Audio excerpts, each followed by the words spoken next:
What's happening? Happy Friday to all of you. Thanks for joining me as always. It is very much appreciated. And speaking of appreciated, Greg Fields jumps in, could not join live today, but felt the need to throw us a $20 super chat to kick off this Friday. So, Greg, thank you for the $20 super chat.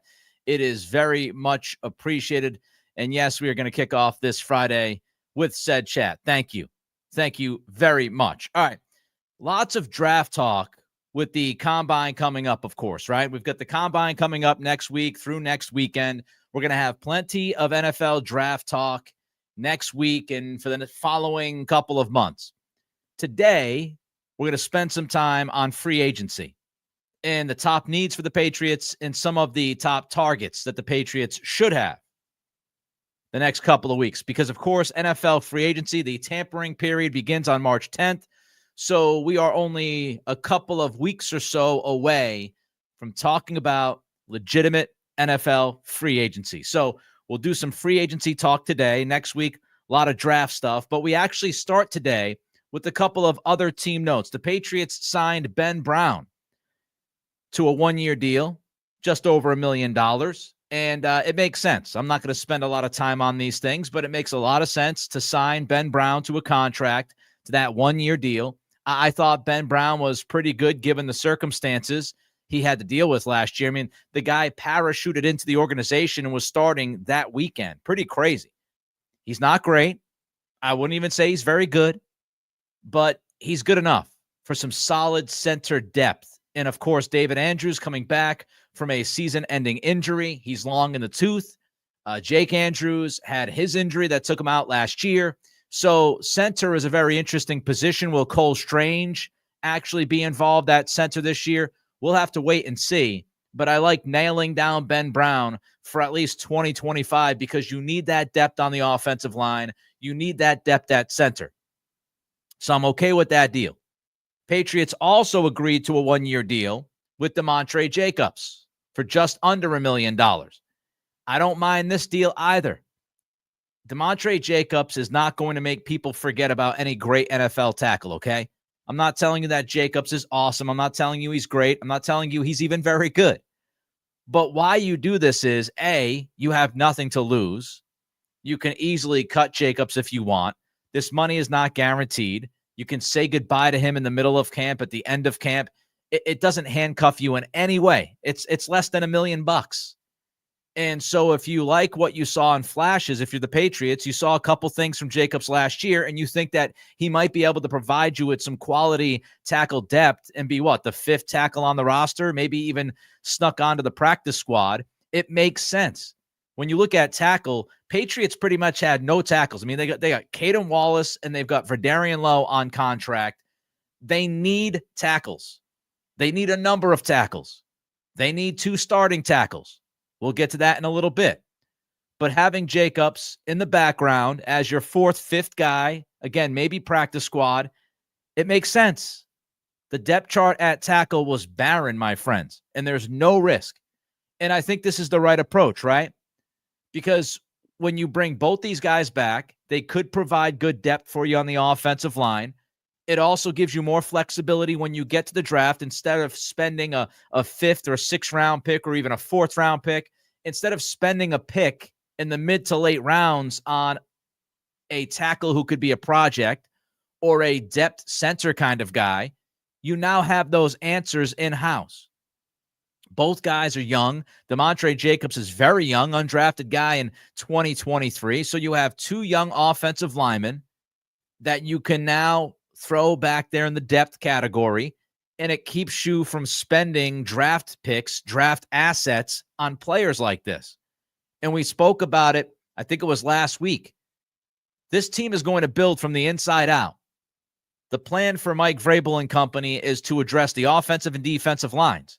You have to backfill the roster. Not everything is going to be a glorious move. So make the smart move. Depth is a great thing. I'm perfectly fine with Brown and Jacobs signing these 1-year low-money deals. They're not guaranteed. Other Patriots news. Sione Takitaki was cut by the Patriots this week, and the first thing I thought of was Elliott Wolf. Now, I know my buddy Greg Bedard says oh, it had nothing to do with Elliott Wolf. And I know Andrew Callahan, another friend of mine, said it had nothing to do with Elliott Wolf while they cut Takitaki. And I'm not telling you that they cut Takitaki because Mike Vrabel is calling all the shots, even though I do think Vrabel has the hammer, as we've discussed in plenty of podcasts before. I'm not telling you that. What I'm saying is the influence of Elliott Wolf, I think, would have kept Takitaki around for at least another couple of months. He was in Cleveland when the Browns drafted him, right? Wolf was in Cleveland when they drafted Takitaki. He was in the first offseason free agency class from Wolf. Wolf really likes Takitaki. And I think if Wolf had the ultimate call and Wolf had the stroke that he had last year, this year, I think he would have given Takitaki the opportunity to make the roster. So I do think this tells us at least something as far as how much Wolf has to say in this organization right now about the pieces that are going to be on the football field. So I do think it shows us some of that. I also think, though, a couple of other things. And the biggest thing, really, because it creates about $2 million in cap space. Obviously, any dollar helps with as many holes as you have. But the most important part of Takitaki being cut is that I think it should prepare us for a lot of turnover at linebacker. I would not be surprised if we see a number of changes on the second level. I don't know what Jawan Bentley's future is going to be. I don't know what Tavai's future is going to be. I don't know if Marte Mapu is going to get a better chance to play linebacker with Vrabel and Terrell Williams than he did last year with Mayo and Covington. But what I can tell you is the defense of Mike Vrabel, and usually what he likes, is more athletic linebackers, guys that can get sideline to sideline, not 250, not 255, more in the 235 range.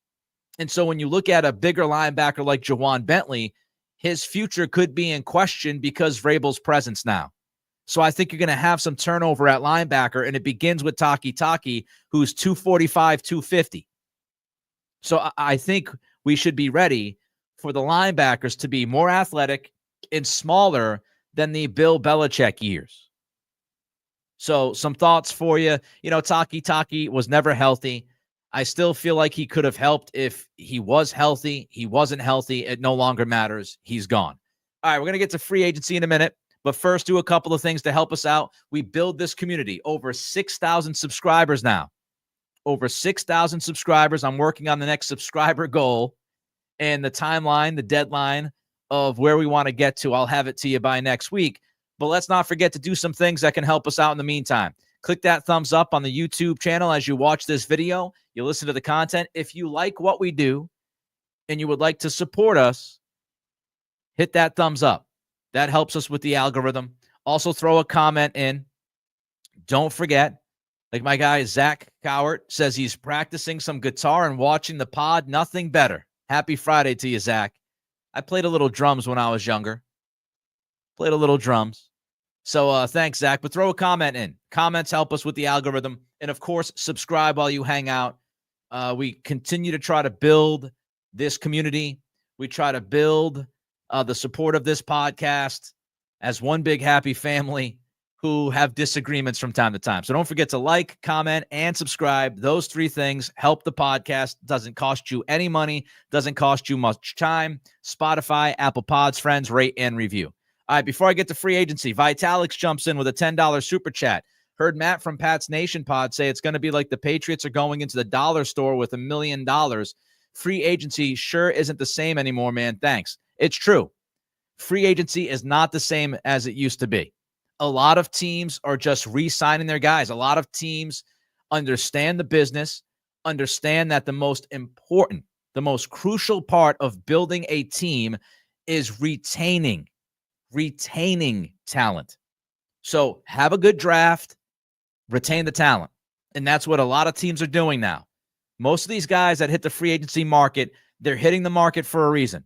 They're older. They have health questions. I mean, there could be all sorts of things, right? Character questions. A lot of times we go into free agency with this thought of, man, the Patriots have a ton of money. Let's go out and get some big names. Most of the names that are going to be on this market have questions surrounding them. Not every single name. I mean, we're not going to talk defense today because the three needs, well, we will talk defense. We'll talk defensive line, but I'm going to talk about the top three needs of the Patriots. I'm not going to cover every single need and every single free agent on this episode because that's bananas. And frankly, we need more content moving forward. But, one example is Javon Holland, right? That guy who's the center fielder, in essence, at safety. Miami is not going to pay him. So he will be a free agent. He's not going to get franchised. Javon Holland is a player who fits a need for the Patriots, is very good at what he does, and you could spend some money on that guy. But the most likely scenario is that you're going to land a number of names. You might land one or two bigger names, but most of the names that you're going to land is in that middle tier. And a lot of these guys have questions. So I agree with you, Vitalix. I mean, yes, you have money. You can spend money. There are going to be guys available to help you. I think you can land several starters via free agency. But to think that free agency is going to save you, it's just not going to save you. It's just not how it works. So, again, thanks for the 10. All right, let's get to the free agency talk today. Top needs. I want you to throw the comments down into the box there on the side, and I want to know what you think are the major needs of the Patriots. How would you rank the needs of the Patriots? I just want the top three. What are the top three needs you think the Patriots have as they get into free agency? We found out this week that the cap is going to fall in the range of $277 million to $281 million. The Patriots should have about $125 million in cap space. Let me know what you think. The three needs, the top needs. Leon says tackle, wide receiver, edge. Zach says tackle, wide receiver, edge. So we've got two people saying tackle, wide receiver, edge. The top three needs. I will tell you, I agree. Charlie, I like this, though. Trenches, trenches, trenches. I like that approach, the way to look at things there. The top three needs. Let me start with the number one need. Tackle. Obviously, right? Tackle. Right tackle, left tackle, tackle, tackle, tackle, tackle. You have zero legitimate starters on the roster right now as we speak that can play tackle full-time. You might want to talk about Mike Onwenu. I'm done talking about Mike Onwenu playing tackle. Keep him at guard. Keep him at right guard. And that's one spot on your offensive line that is solidified by very good play. I'm not going to sit here and entertain the idea of Onwenu as a tackle anymore. I'm done with it. It's in the rearview mirror. How about, let's see. Chase says tackle, cornerback, wide receiver. Nelson says tackle, left guard, wide receiver. Left guard's interesting. So when you look at the tackles on this roster, you can't bank on Caden Wallace. He missed almost all of last year with the injury. You're certainly not going to bank on Vidarian Lowe because of what we saw last year. This team right now, they don't have a starting tackle on its roster. So they have zero legit starters. When you look at some of the pieces that you could say will be depth, maybe Vidarian Lowe is a fine swing tackle. We'll see. Maybe Caden Wallace proves that he can actually be a starting right tackle in the NFL throughout this season. But right now, again, you don't know. So the tackle depth is Vidarian Lowe, Caden Wallace, DeMontre Jacobs, who we just talked about a minute ago, and Caleb Jones. Caleb Jones is on a future contract. He's that absolutely monstrous tackle that they got from Green Bay's practice squad last year. So that's your depth. And as I've been saying since the end of the season, and we said this during the season, the number one priority of this offseason is to protect Drake May. Protect your franchise quarterback. Give him everything that he needs to make sure that he can hopefully, fingers crossed, get through a season healthy.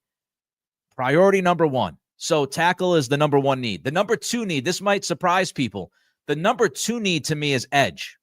I actually think defensive edge is the number two need. Now we're splitting hairs, and we're not.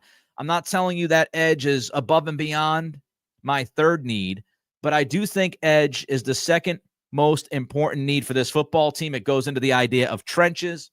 You're going to have a change in scheme, right? You're going to have a change in scheme with this defensive scheme, Mike Vrabel and Terrell Williams. You're going to have four-man fronts. So the way we're going to see this now is a lot of four-man fronts, four down linemen. You're going to have two guys on the end. And Terrell Williams and Mike Vrabel are a lot more aggressive with just straight up pass rush than Bill Belichick and DeMarcus Covington and Steve Belichick and Matt Patricia. They don't mind their defensive ends pinning their ears back and going after the quarterback. They're not so concerned about containing the edge. They're just not. So the edge position is going to change here. You've got Dietrich Wise, who's a free agent. Where does Keon White fit in is a question that we have.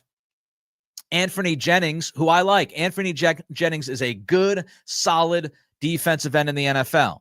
However, he's a guy that is not necessarily an impact pass rush guy. He's more of a Belichick contain the edge guy. So we have to keep that in mind as we move forward. So change in scheme, four-man fronts, more aggressive, edge players that can get to the quarterback are much more important right now than they were 3 months ago. My third need is wide receiver. You don't have a single wide receiver one on this roster. We've talked about it for the last couple of years. You do have some guys, I think, that show some promise. Pop Douglas showed some promise last year. Kayshon Boutte showed some growth last year as well. I think those guys have limited ceilings, however. Where does Jalen Polk and Javon Baker fit into this mix? Just like the offensive line, I would not, give them the benefit of the doubt. From what we saw last year, you can't bank on Baker. You can't bank on Polk. Pop's a nice player. Boutte showed some step forward, but I don't think enough to say, he's your second or third receiver on this team.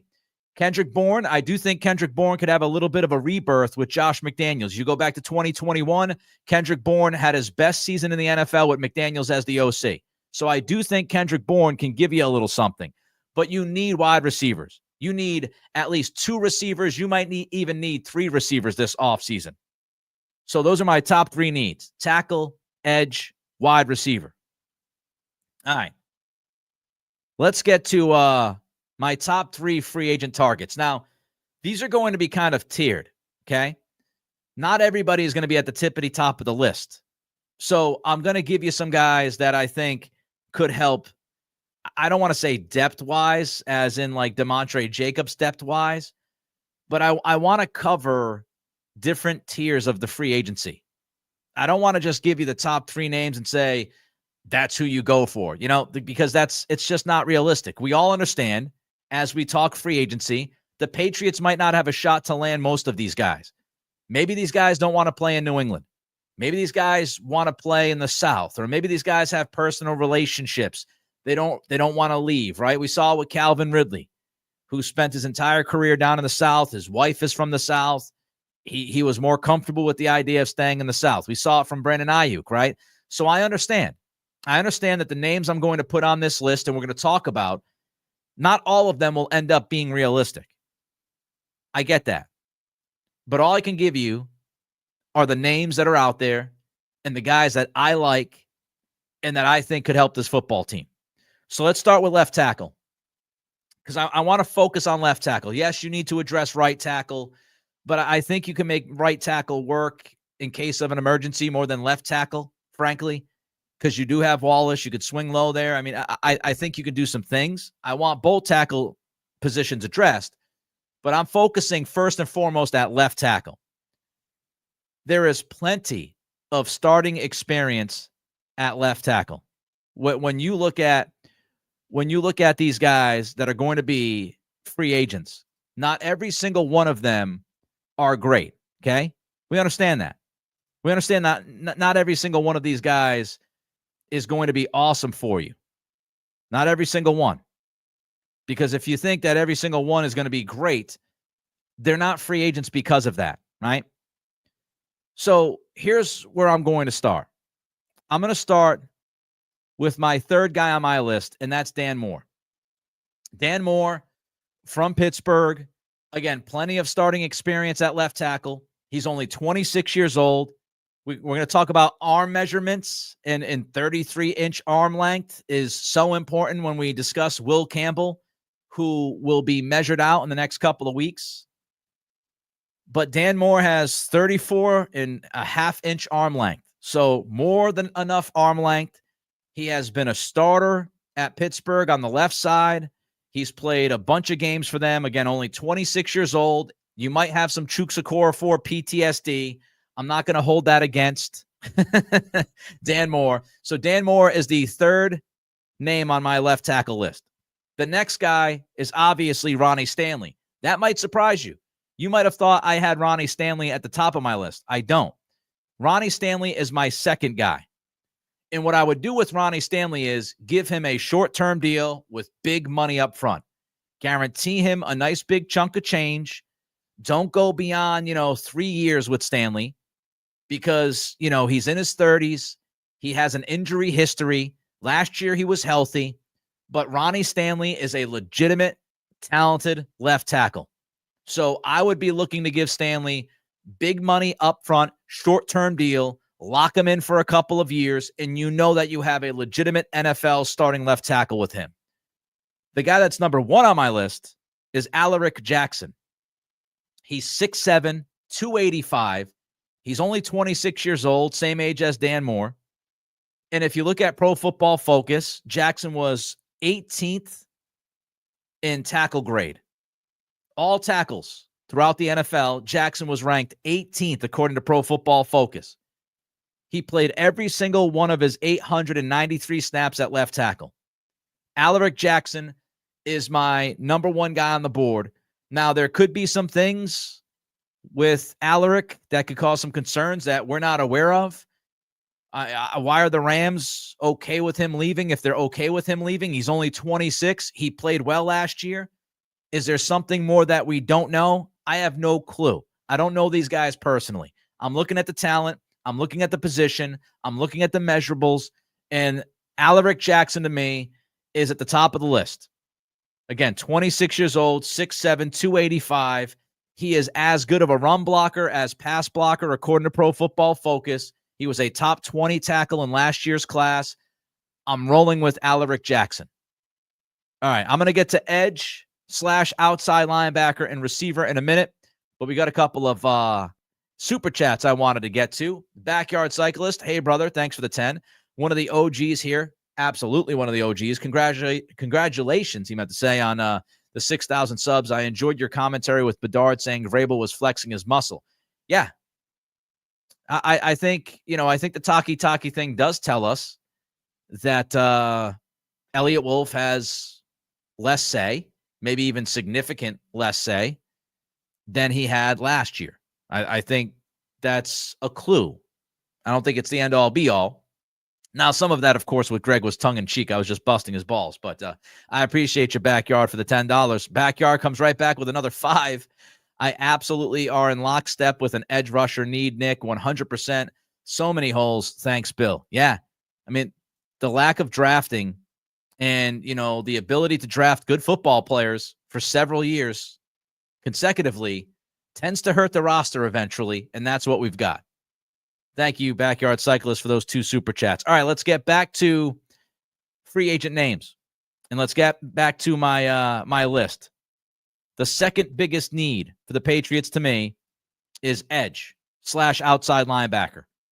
Now, there are other linebackers in this free agent class that I'd be very interested in. I think we'll get to those guys at a later date. But here are defensive ends / outside linebackers that I think would be great fits for the Patriots. And again, don't forget, when I put a guy third on my list, I'm not telling you they're the third best defensive end. I'm trying to hit different tiers of players here. So number 3 on my list is Joe Tryon. Tampa Bay Buccaneers. He's 6'5", he's 260, 25 years old, former first-round pick. And every time I watch Joe Tryon, he makes a play. Every time I've watched the Buccaneers, Tryon has stood out to me in some way or another. I think he's got untapped pass rush talent. Again, I don't think he's going to be a starter for you, but could he be a rotational guy on the defensive end to get to the quarterback and make some explosive plays? I think he could be that guy. So Joe Tryon, third on my list, 6'5", 260, 25 years old. Second guy on my list, Hassan Reddick. So Hassan Reddick, successful at the NFL level, coming off of a bad year. He had that holdout, that weird situation, right, that he had contractually. And he's somebody who I think still has plenty of gas left in the tank. When you look at Mike Vrabel in Tennessee, the guy that Hassan Reddick reminds me of is Harold Landry. Similar size, similar kind of play style. So this would be your Harold Landry type defensive end pass rusher in Hassan Reddick. I think he will be very motivated. He did not get the contract that he wanted to get. Again, he held out for a while. I think he's motivated to come in and get that contract that he wanted this past year. I don't think you have to give Reddick much more than a one-year deal. I think he's the perfect, let's get him in for a year. Let's get him, some guaranteed money. Let's not go crazy, but you get him in for a year, and he's motivated to get one last big contract in the NFL. He's motivated to get that multi-year deal with more money. So give him that 1 year with some incentives. You get a motivated Hassan Reddick. You go back to 2022 and 2023. Those 2 years combined, Reddick was third in the NFL in sacks. He can get to the freaking quarterback. So I think he's a distressed asset in this market because of what just happened this past year. I think he's the perfect guy that you can overpay a little bit. You can pay him more money than other teams are willing to pay him more money because you've got more cap space. And then you bring in Hassan Reddick on that 1 year deal and you let him go to work. And he's a legitimate NFL pass rusher. He's a professional pass rusher. The top guy on my list is Josh Sweat, a name we've talked about. Obviously, Philadelphia Eagle, just won a Super Bowl, was really dominant in the Super Bowl against the Chiefs. 6'5", 265. He turns 28 years old in April. Pro Football Focus had him as 21st in pressures in the NFL this past season. Josh Sweat is another guy that I would look at. So Joe Tryon, Hassan Reddick, Josh Sweat, 3 names that you have to look at. Now, where my entertainers brings up, I believe he's talking about Hassan Reddick. Now, is he a quitter? I don't know if I'd say he's a quitter. That's a little strong. He wanted a new contract. He thought he was going to get a new contract. He ends up getting traded. Now, depending on who you believe during that trade, what was said, who knows? But he didn't tap out on the season. He came back and he played. I would also say this. I mean, I'm not going to die on the Hassan Reddick hill, okay? I'm not going to do that. But we have to remember, there are going to be some free agents that you sign that have warts. And I think most of them will have warts. Now, whether or not Reddick is a quitter, if he understands what his market is now, things change, right? And if he's only able to get a 1 year deal and you pay him more money than anybody else is willing to pay him on that 1 year deal, I don't think he's going to quit because, again, I think he's going to want to get out there and play and earn his money. So, when you look at Reddick and what he, that whole issue last year and what happened, you have to look at it and you say to yourself, all right, that's a lost year. And he understands it's a lost year. But now he wants to get back and he wants to gain from what just happened to him this past season. And so the onus is on Reddick. So I think, again, if you're in the spot where the Patriots are back-to-back 4-win seasons, you're not going to get perfect guys to sign here. It's just, first of all, they don't usually exist in free agency. Second of all, where you're coming from, sometimes you gotta sign a guy with some questions. All right, let's wrap up today's podcast with wide receiver. Top 3 free agent target wide receivers. Again, these are tiers. Here's the premise. Okay, here's the premise. My premise is that T. Higgins is not available. My premise is that Cincinnati eventually franchise tags Higgins, which we talked about earlier this week. That's what's expected to happen. It's not a guarantee. He could still be available. We'll see how it unfolds. But the premise here is that Higgins is not available. Chris Godwin moved back. He moved back his date to void the deal. Usually that happens when you're working with a team to get a contract done.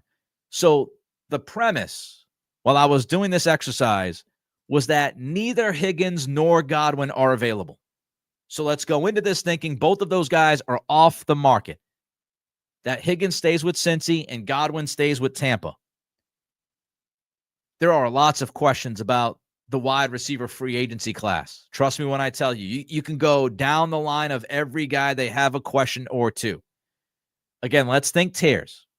Let's think tiers and how guys fit.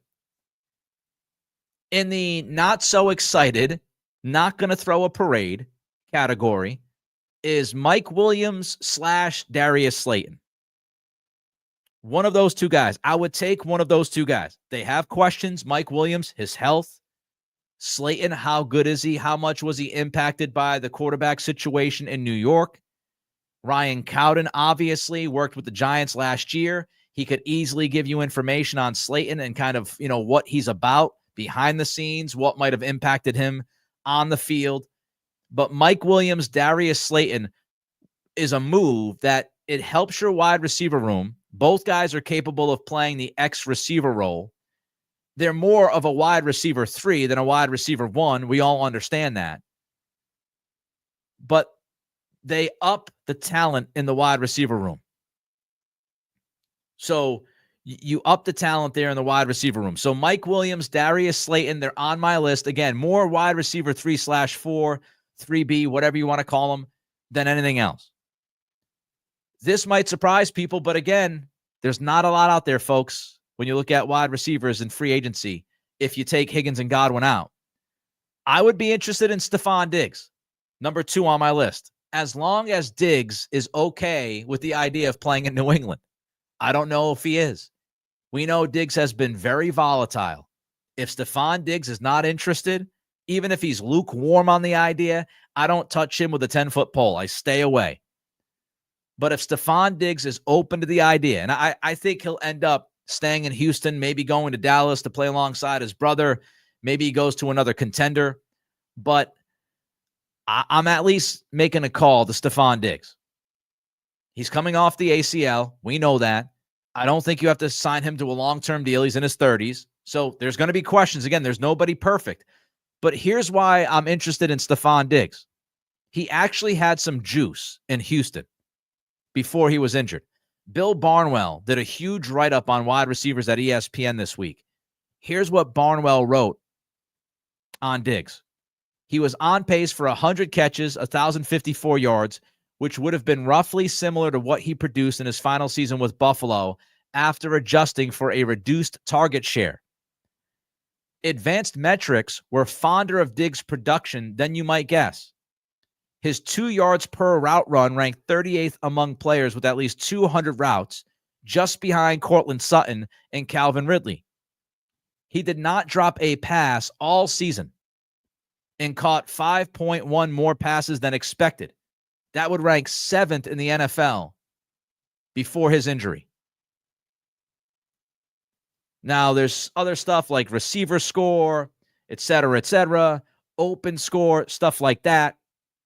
Barnwell's overall point is that Stephon Diggs, the advanced analytics would tell you that Stephon Diggs still has something left. Now, of course, that was before the ACL. So how does he react to the ACL? How does he react to the surgery, et cetera? I don't know. But if you get Stephon Diggs motivated on a big money 1-year deal like Hassan Reddick, where you're not handcuffing yourself long term, and you get an angry, motivated Stephon Diggs, I think he produces for you. And even if Diggs is at 80%, he's better than anything you have in that wide receiver room by a significant margin. That leads me to my number 1 guy. Now, here's another premise. I think this guy is going to get cut. I understand he's still on a team right now, but my number 1 guy is Devontae Adams. And I understand. I see JC, my guy JC Starhawk, saying you're going to have an adventure in free agency. Says Diggs is not coming here at all or coming to y'all. I said it at the beginning of the podcast, JC. I understand that some of these guys might not want to be here. They might shut down the Patriots. I get it. I'm realistic. I'm just telling you my top targets. And again, we're in tiers. Do I think the Patriots are more likely to sign a Darius Slayton than they are Stephon Diggs? Absolutely. That's why Slayton's on my list. But Davante Adams is somebody that I would look at, and I would be very interested in Adams. I think he's going to get cut by the Jets. Last year he had 85 catches, over 1,000 yards. He had 8 touchdowns in 14 games. He missed 3 games last year, and he still finished with 85 catches. He missed 3 games last year and had to deal with that quarterback situation, that offense, that disaster in New York, and still finished with over 1,000 receiving yards and 8 touchdowns. And I know people wonder about the relationship with McDaniels. Greg Bedard says that there's no issue between McDaniels and Davante Adams, even though there was the whole cigar smoking thing when McDaniels was gone. Bedard says that there's nothing between McDaniels and Adams that would stop them from working together. I saw Mike Giardi the other night on Early Edition, and Giardi said that Adams might need to be paid a little bit more money to work with McDaniels, but he didn't necessarily think that it was a huge obstacle.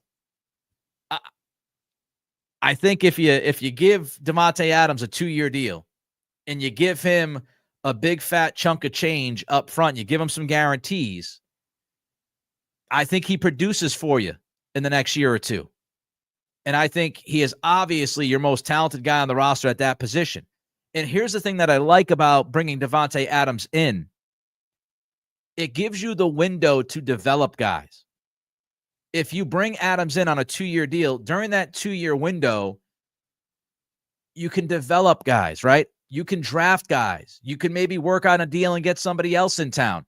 It just gives you an extra couple of years to address the wide receiver position when you might not be able to fully address it this offseason. So you get him on a 2-year deal. You give him a bunch of money. It doesn't handcuff you. And I think he's going to produce. Here's what Bill Barnwell wrote about Davante Adams in that ESPN column. His 2.1 yards per route run was 29th in the league.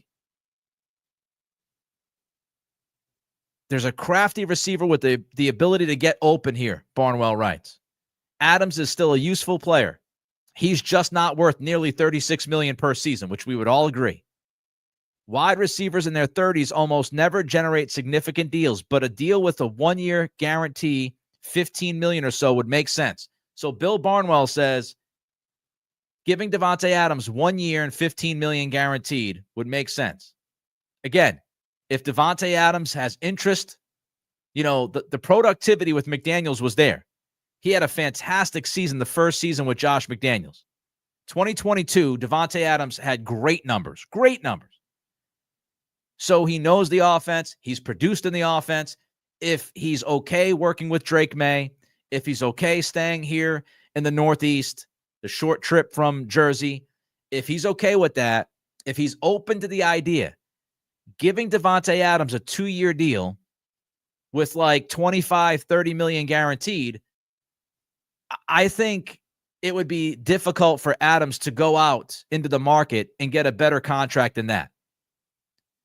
And that's the kind of deal that you make that doesn't hurt you in the long term, sets you up to be better in the short term, helps your young quarterback because he's a legitimate number 1 wide receiver. So I would be in on a 1-year deal, $20 million, or a 2-year deal, $40 million, with, $25 million guaranteed, whatever it would be. But I would be in on a short-term, 2-year, puff the guarantees up a little bit contract with Davante Adams. In a perfect world, Alaric Jackson, Josh Sweat, and Davante Adams is not a bad haul at all if you're the Patriots. Now, do I think that's going to happen? I don't. I think it's more likely that you could end up with Dan Moore, Hassan Reddick, and maybe Darius Slayton. But that's just to give you an idea of where free agency is, the needs the Patriots have as far as the top 3 needs, and how much it might cost to bring some of these guys in. But I would be in on that. I'd be in on Adams. I'd be in on Sweat. I'd be in on Reddick. I'd be in on Stanley. I'd be in on Jackson. I'd be in on Moore. Hopefully the Patriots will be in on those guys because, as we all know, this team needs talent. Nelson Lloyd, $20 super chat. Thank you, Nelson. Hey, Nick, what do you think about trading Booty and Douglas, then draft 2 new rookies, then sign Brandon Cooks? Because him and Bourne, McDaniel's system, they can mentor the young guys to be better receivers. Well, Brandon Cooks is an interesting name. How much does he have left in the tank? I don't know. He was hurt for most of the year, I believe, last season in Dallas, if I remember correctly. I don't think he played much. He's now in his 30s, I do believe. But, he's somebody, he's 31, he'll be 32 in September. He's obviously had injury problems for most of his career. He played 10 games last year for Dallas, had 26 catches. I would put Brandon Cooks in kind of the Mike Williams category. Somebody that, with speed could help you when he's out there. I would not anticipate him playing a full season. I would look at him more as a wide receiver 3/4. As far as Booty and Douglas, I would hold on to Pop Douglas. I think Pop can help you. Now, if you upgrade at the slot, then maybe you move on from Pop. But I don't think Pop or Kayshon Booty is going to get you much in return. So I think you're better off keeping Pop than trying to trade him because I just don't think there's going to be a bunch there for him. And Kayshon, I think the same thing. I don't think you're going to get much for Kayshon Booty, if you get anything at all. So I would hold on to those guys. I think you hold on to those guys and you could still draft a couple dudes. I'm all for drafting another 1 or 2 guys, but I would sign a legitimate NFL receiver that can help you this year that's better than KJ Osborne. I would sign at least one of those guys, and then I would certainly draft 1 or 2 more receivers in this year's draft, and then you get to camp and you see how it works out. Now, maybe you can trade for a receiver. If you can trade for a top receiver, then that helps you. You can trade for a top receiver. You can sign a guy like Slayton, and now you have more flexibility what you can do at that position. Thank you, Nelson, for the 20. Enjoy your weekend. Charlie, $10 super chat. Thank you. Spread some loot around. Don't spend or overcommit and let the new coaching staff develop is what I get from that. Happy Friday. Happy Friday, Charlie. Yeah, look, I'm okay if they overspend on short-term deals, 1 or 2 years, for guys like Adams, for guys like Reddick, because they're talented and they would help your team in 2025. I don't want them to overspend and impact, years down the road unless it's somebody like Alaric Jackson. If you think Alaric Jackson is a number 1 left tackle like he played last year in L.A., I'm all for giving him the bag. I'm all for giving Ronnie Stanley the bag for 2 or 3 years. I think you can accomplish both things. I think you can draft and let the coaching staff develop the younger guys, but also spend some of this money to help the current day roster, to help the talent. Because one thing we can't forget about, Charlie, Drake May's on his rookie deal. And you want to take advantage as much as you can when you have a quarterback on their rookie contract. So if you have the means to go out and get some guys that can help this team right now, I would do it. But I would not handcuff myself for 4 or 5 years with atrocious contracts. That's not what I would do. Charlie said overspend. I think you're going to have to overspend. Get ready for overspending because you had back-to-back 4-win seasons. You're not going to get these guys on market deals. If you want Alaric Jackson, if you want Ronnie Stanley, if you want Devontae Adams, if you want some of these guys that can help right now, they're going to cost some money. They are going to cost you some money. You're going to have to overspend because other teams are going to be interested in them. And you don't have as much to offer as far as intangibles and other things outside of money right now currently. So you're going to overspend for some of these guys. I don't think you're going to overspend for 6 or 7 guys. But if you want to bring in a top target, then you're going to have to spend more money than anybody else given your situation. All right, it's Friday. Got to head out, have some fun with my wife, Kelly. Everybody enjoy your weekend. If there's breaking news over that weekend, I'll get to it. On Sunday, I'll be on 98.5 The Sports Hub from 10 a.m. till 12:30 leading into the Celtics game. So check me out on Sunday. Until Monday, though, with this specific podcast, 3 p.m. on Monday with you on YouTube. Until then, everybody have a great weekend and be safe.